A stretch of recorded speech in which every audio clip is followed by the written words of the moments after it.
Hey, yo, what is going on, everyone? Sean on here again from ETH Global, and welcome to the Graph Workshop. I'm here with David from the Graph. Would you like to introduce yourself?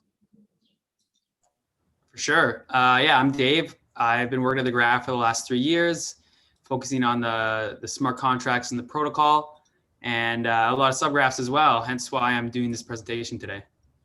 All right, that sounds really, really cool. Well, take it away, David. This is going to be awesome. Awesome. Thanks for the lovely intro. I will now share my screen. And let's get started. So I'm just starting off here going over the prizes that were given out for this presentation, or for this hackathon. So there's $7,500 in total. And we'll get into the details of what a subgraph is for those of you who don't know, but essentially you can see there's a couple of prizes for different subgraphs. So the first prize to focus on is there's 3 prizes of 1,500 DAI for the best subgraph on a scaling solution supported by the Graph's hosted service. And we'll see what the hosted service is and what I mean by a scaling solution. Then there's another prize worth 1,000 DAI for the best new subgraph. That could be any subgraph at all. And 2 prizes of 250 DAI for the best meme related to the subgraph. I didn't even know about this one. That's awesome. I hope somebody crushes that one. And we also got the Graph will award 1 prize of 1,500 DAI to one of the following subgraphs built on one of the sponsors for scaling Ethereum, which is Rarible, ENS, Matic, Uniswap, or Aave. So those are the prizes. You can find them for, on the Scaling Ethereum Notion document you got there. And now I want to go into the Graph and what it is, and a little bit of background on what this presentation will be a background of what the Graph is, and then we're going to go over a really quick example, and all the examples there for us to show you how easy it is to get blockchain data from any blockchain that the Graph supports and how quickly it can be done. And really it gives a lot of power to any developer in the blockchain space. And so what we're looking at right here, this is the hosted service. This is for the Graph network. This is where anybody can come and deploy a subgraph for free, and it's kind of like a testing ground. And you can see, if we click on Uniswap v2 here, there's a playground right here where you can test all these queries to get all this rich data back from the blockchain. So here's all this data that gets returned, and this is all from a subgraph, right? And we're going to see how to build all that. But this is essentially the hosted service, and we're going to deploy a subgraph to the hosted service in this example. But one of the main things I want to focus on as well is that this is the Scaling Ethereum Hackathon. And we don't also, the Graph originally was only supported Ethereum mainnet and the testnets for Ethereum, but now we've also been adding a lot of blockchains over the last year. And so some of the blockchains we do support right now are Ethereum, XDAI, POA, Binance Smart Chain, Phantom, Fuse, Clover, CeeLo, Avalanche, Polygon, which was formerly known as Matic, as well as, we have other things in the pipeline as well. We previously supported Optimism, but that's on hold now until they actually launch their mainnet. And we're also, we have a couple of blog posts on multi-blockchain, the multi-blockchain future for the Graph. And there's projects we've mentioned there, such as Polkadot, such as Solana, that we've looked at and we're planning on adding, although they're not ready yet. That's kind of the vision of the Graph, right? The Graph is this big project that's going to index all the data in Web3 and blockchains and make it available to people. And that's why we're adding all these other blockchains. So for this actual tutorial, I'll go through it and show you how to deploy to a subgraph to a different network. And really any of those networks I mentioned, like Matic, XDAI, POA, Binance Smart Chain, you can deploy a subgraph to all of those. And so there's some other valuable resources I want to share with you here before we hop in. There's the graph.com/docs. And if you go to the front page there, docs home, there's the hosted service docs. This is what you'll be interested in for the hackathon, most likely. And this will go through, more in-depth what I'm describing in this short presentation. And this, if you're really interested and you're a new person, this is where I would recommend you come to understand what's going on, right? So there's a lot of good information here.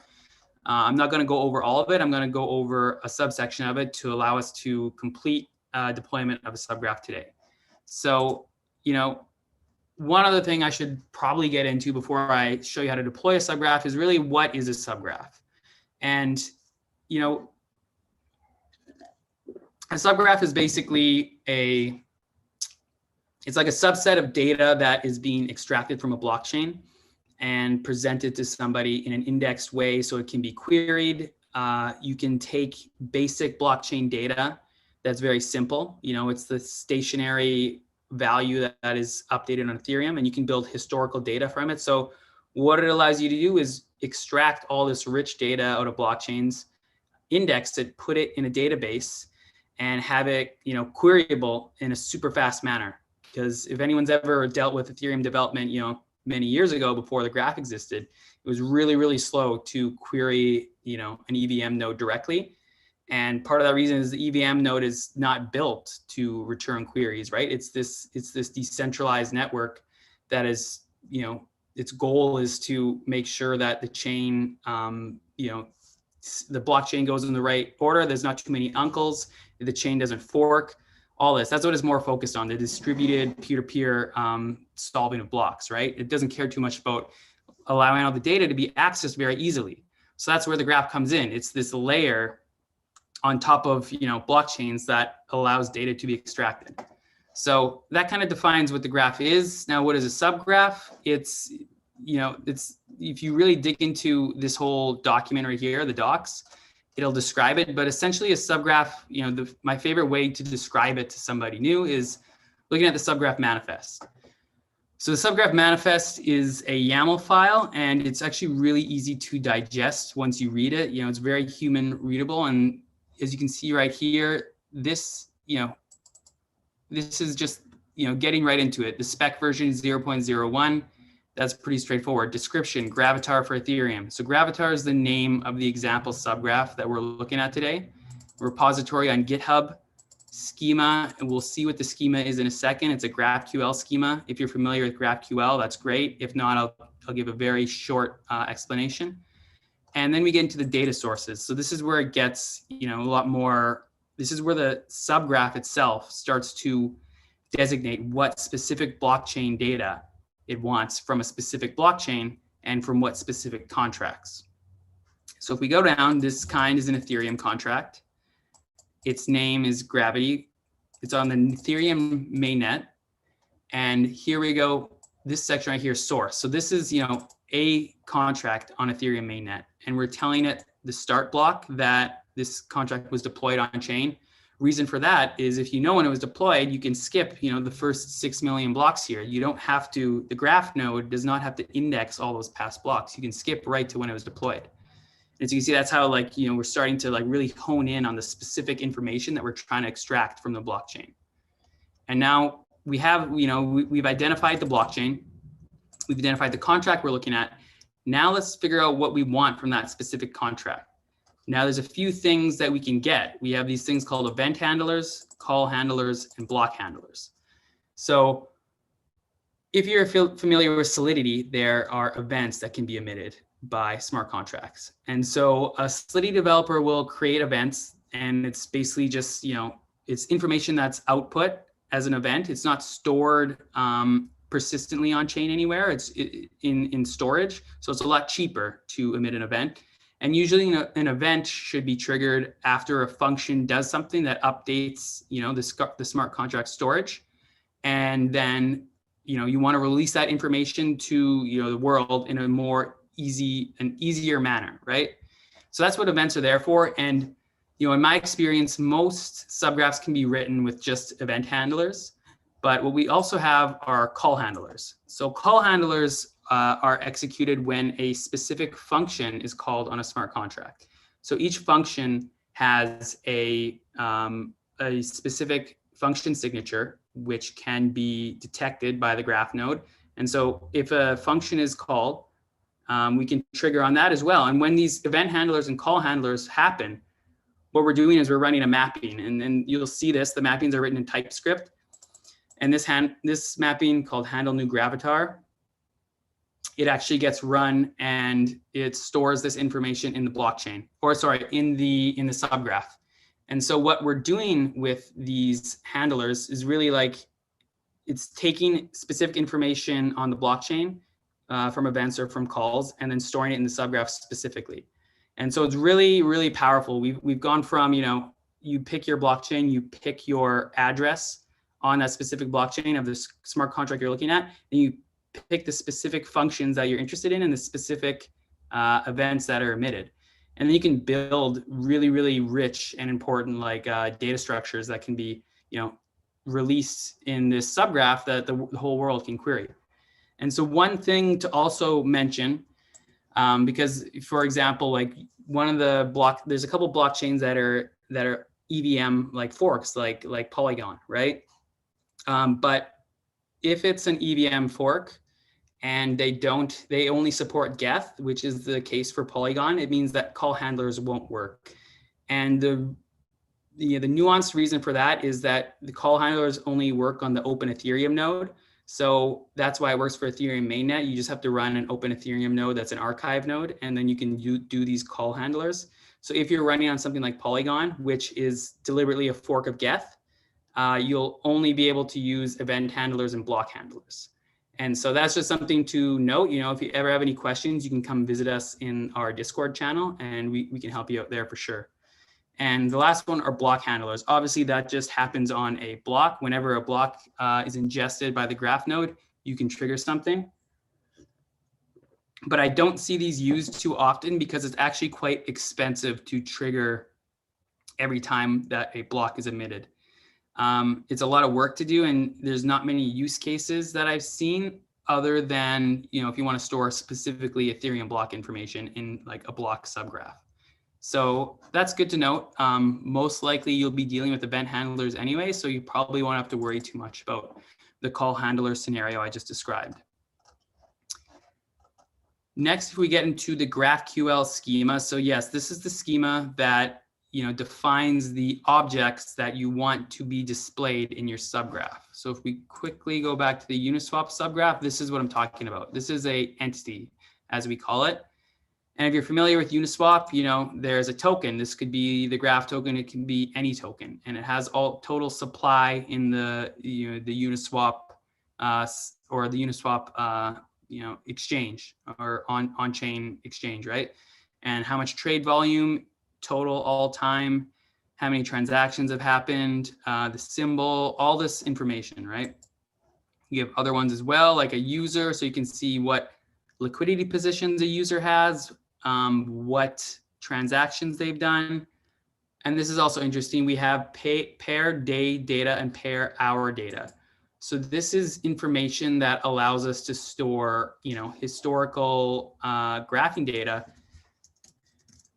for the subgraph, and you can display it as we see here in uniswap.info. Like this is all created by a subgraph. It's very, very rich and it has a ton of information.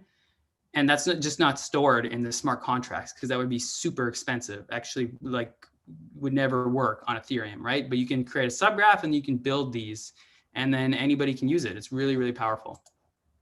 So that's basically a schema, right? It's GraphQL. There's a bunch of documentation on GraphQL online if you're not familiar. But essentially, you come along and you define the entities for the smart contract you're looking at. And for the Gravatar example, a Gravatar is like an avatar, basically, with an image and a display name and an owner on Ethereum. So it's like whatever your Twitter handle would be with a description, right? Same idea. And as you can see, this is pretty much a straightforward entity. This is an entity we're storing within the subgraph. We're going to take the information from the Ethereum smart contract and put it into the database with this structure. And that's pretty much, a subgraph schema. It's important to design your schema and put a lot of effort in upfront. But once you have your schema designed, it's pretty much set. You might make a few changes, or you might want to expand in the future. But really the bulk of the work that's going to happen is writing mappings. So, I've just discussed the Subgraph manifest with you guys, and it kind of is like the instruction manual for the graph and like the graph node and the graph network to know what data you're specifically looking at. And then the GraphQL schema, that's kind of your like thesis of what the subgraph is supposed to be, right? You're saying what data objects you want to be stored and how you want them to be queried.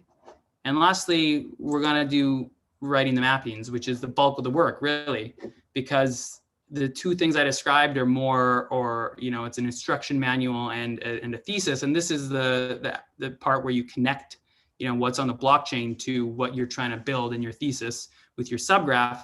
And this is where the bulk of the work comes in. It's parsing all the data on chain and putting it into the format that you want to share with people in your subgraph.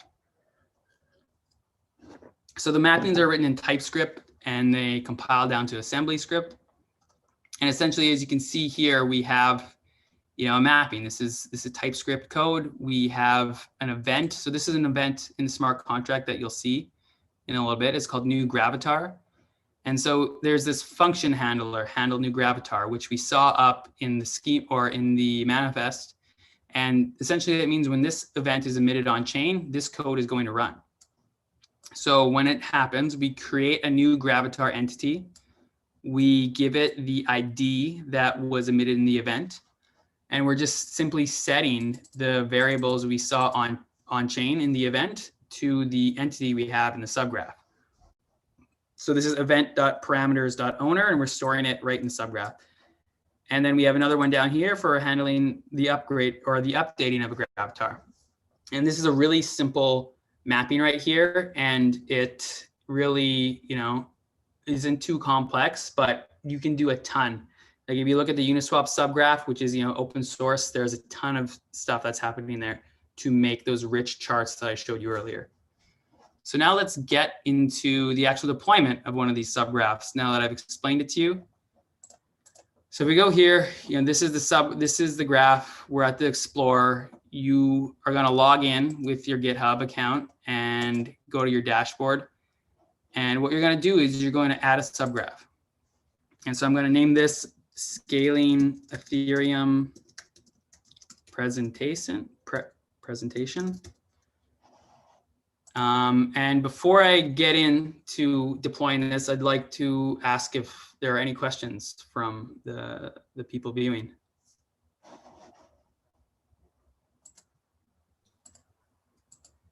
Yes, Dave, there's a question in the chat. Can we use the graph to build a Merkle tree of the events or to build a view across multiple chains, or can the graph only view one chain or a single chain at a time? So that's a good question. Yeah. There is this is I would call it still a research question that we're dealing with at the graph. And so you can imagine you have a graph node and it's indexing a subgraph on Binance Smart Chain, and it's indexing a subgraph on Polygon, and it's indexing a subgraph on Ethereum. Now, all those chains have different block times, and that is going to influence how the graph node operates. It's easy to do one in isolation, but let's say you want to create a subgraph that queries multiple different blockchains and has guarantees about what the query actually is and what it returns. It's a lot more of a complex problem to solve. So ultimately, yeah, the goal of a graph is to be able to resolve blockchain information from multiple blockchains at a reasonable time, right? Like if it's 6 seconds like Polkadot and 15 seconds like Ethereum, we'd want to have those as live as possible. But that is still an area of research that we're going to be doing, because it's really, you get a lot of things crossing over in that scenario, and it's just going to be, it's going to be a complex part, but that's what we're here to do, and we're excited to build that. Any other questions? Sorry, I need to pull up the chat here as well for Zoom. No other questions in the Zoom chat for now, so you can feel free to keep going. Great. Yeah, I have the chat open now as well. I will continue on. Oh, I see another question. I'll answer really quick. Does it only work for EVM compatible? Right now, that is the case. So the chains that I mentioned before is like XDAI POA, BSC, Phantom, those are all EVM chains. We do have blog posts out explaining the chains we're going to look at next because we are going multi-blockchain. And some of those named are like Polkadot and Solana, but those are also new endeavors for us. I wouldn't call them research like the one I just said previously. We're actually working on these other ones, these multi-blockchain support, I guess, for the graph node. But it's also, it's a new domain that we need to master essentially. I think everybody's familiar with the EVM, but as the graph adds these other chains like Polkadot and Solana, so will the other service providers and people all in blockchain, building wallets, building block explorers, all this stuff. So yeah, we will be getting there, and we're there to help these teams allow people to get information from their blockchains easily as well. Great, so I'll get back to this. This is the juicy part of the presentation, doing all the coding and show you how to deploy a subgraph. Let's give this a quick subtitle, just because it's needed. Some other information you can fill out here, not needed. I'm going to hide the subgraph because it's just it's a presentation subgraph, and it's not very, it doesn't need to be shown to the world. And now you get to this, and I've now created the subgraph on the hosted service. So you look up here in the URL, it says Dave Kaj, that's my GitHub name, and the name of the subgraph that I chose. And you can simply just follow the instructions here. So let's install Graph CLI now on my computer, and that will allow me to deploy on chain, or sorry, to the hosted service. So if I do this, just installing the Graph CLI with Yarn on my computer.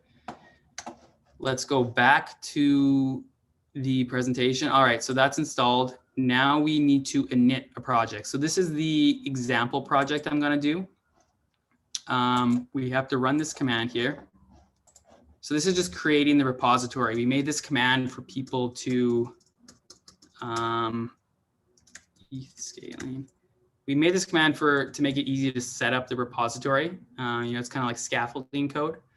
And so you go graph init from example. What did I call it again? Scaling Ethereum presentation.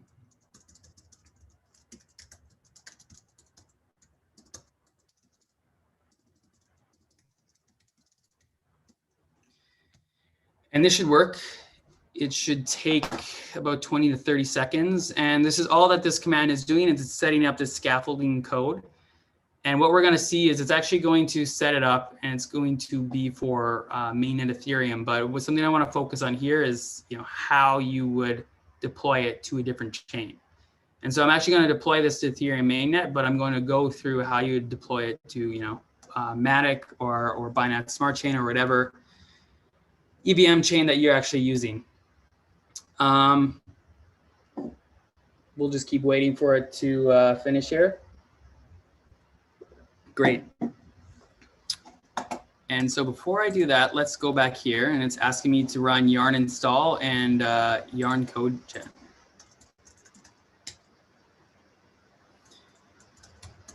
Already worked.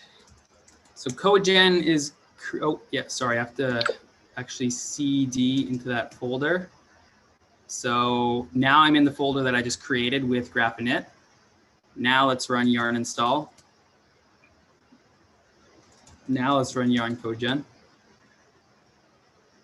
And so codegen just creates these TypeScript kind of bindings to make it easier to interact with the smart contracts, basically, so that you don't have to create them from scratch.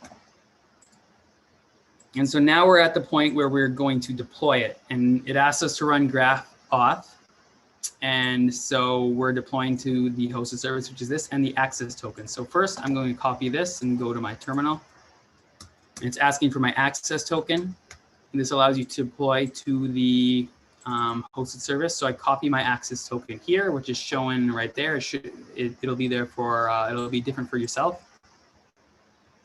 Just run that. It should say it's all good. All right, we are verified. And now if you go here it's going to ask me to run graph deploy. And before I do that, I just want to quickly go over the code. So let's open it up with VS Code.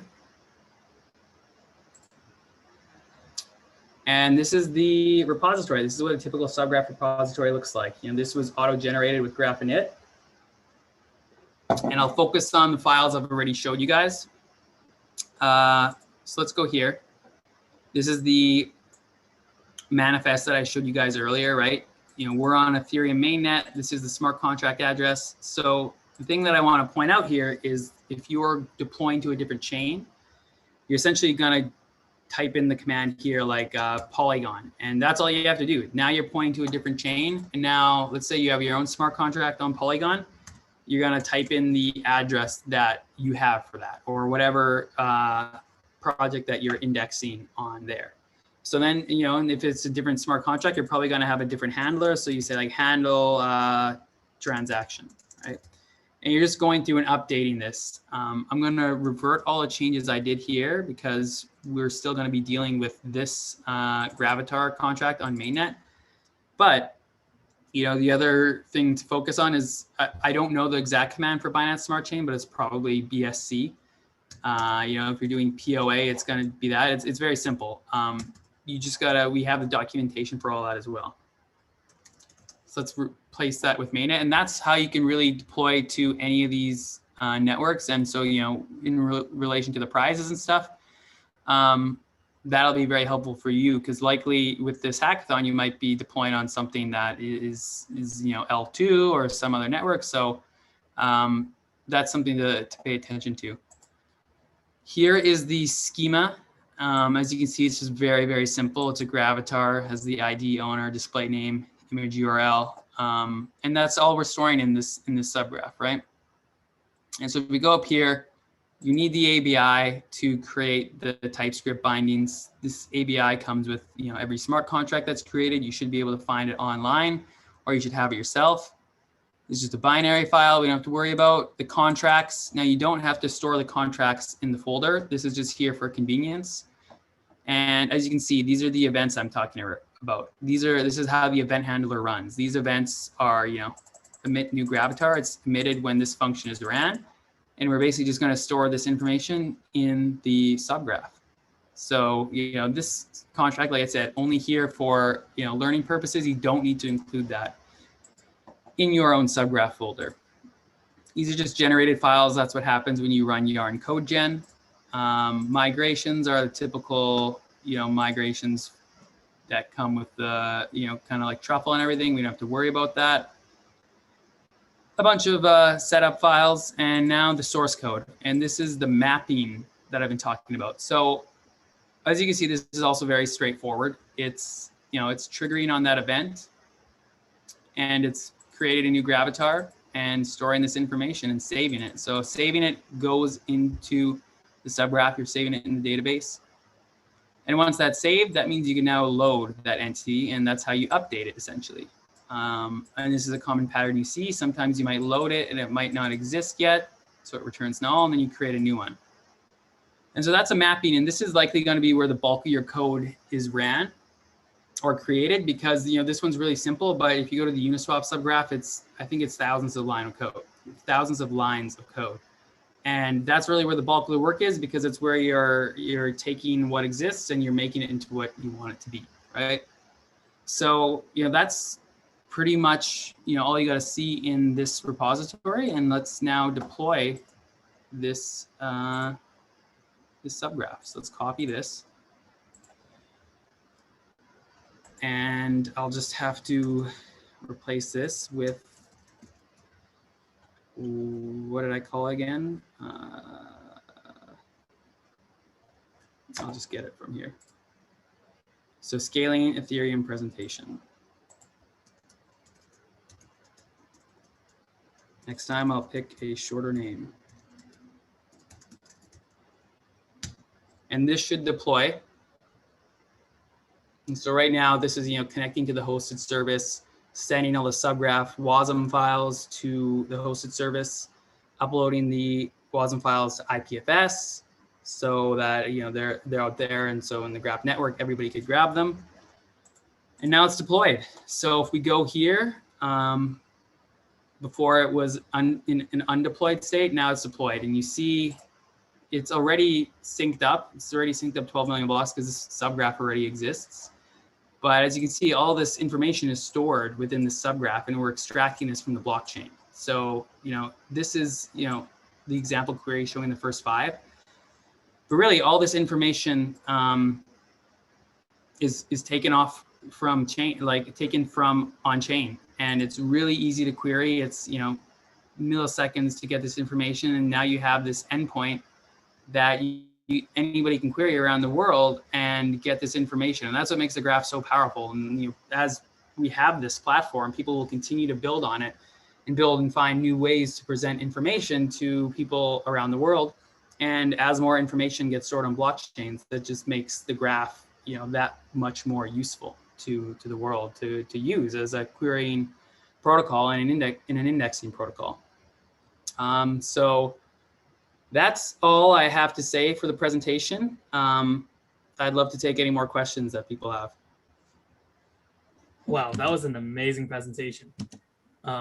There's one question in the chat. Can the graph keep up with Solana's? Yeah, that's kind of the question. Yeah, so I think they said Solana has 400 millisecond block times. So that's a good question. Could the graph do it right now? I don't know. I'm not the graph node developer. That is but we have a team of Rust engineers who do that. Realistically, 400 milliseconds is a lot faster than 13 seconds, which we see on Ethereum. So could it do 400 milliseconds? Maybe, if there were not that many transactions. But there's a couple different aspects of scaling here, right? So if it's 400 millisecond block time, and these blocks are filled with a ton of information, it's going to be more pressure on the graph nodes to run. It also depends on the mappings that you're seeing. So in that Uniswap subgraph I showed, to create that graph, that pink graph that goes up into the right, that takes a lot more power and time, because those mappings are creating all of these entities on one transaction, right? Like, I trade on Uniswap, but it has to update 6 entities within the subgraph. So that is going to be a lot more stressful. So, I think whenever we get Solana working, it'll be a progression of first dealing with the 400-second block times, which, technically, of course, that's possible to do. Nothing's impossible in the world. You could debate that, I guess. But of course, we can reach the 400 millisecond. It'll be an engineering effort, and one that we're working on this year. Then it's also going to be, can we keep up with Solana if they're fitting in 1,000 transactions in each block? If so, then that's great, and maybe we're going to have to improve on that as time goes. And then lastly, we're also going to have to work with subgraph developers to teach them that you can't create a mapping that wants to solve all the information in the world. We're seeing this a little bit, if anybody's paid attention, on the PancakeSwap subgraph. It has fallen behind before in the past, and that's because Binance Smart Chain has 3-second blocks. But it's also the subgraph wants to do a lot in a short amount of time, and you can easily ask it to do less. You could even split it into 2 subgraphs, and then it would be twice as fast. So there's a bunch of different ways we can optimize the graph node to get to that 400-second block time, as well as working with subgraph developers to speed up the time. That's an awesome answer. I want to be wary of your time, and really appreciate you for chatting here. There are a lot of questions from both this Zoom chat and on YouTube. So I want to remind everyone that if you are a hacker, feel free to go on to the hashtag sponsor the graph channel, and then just paste your question in there. Someone from the graph team will help answer the question. But yeah, thanks a ton for coming, everyone. Really appreciate your attention, and again, great presentation, David. Really appreciate it. Thank you so much. Awesome, guys. Have a great time hacking.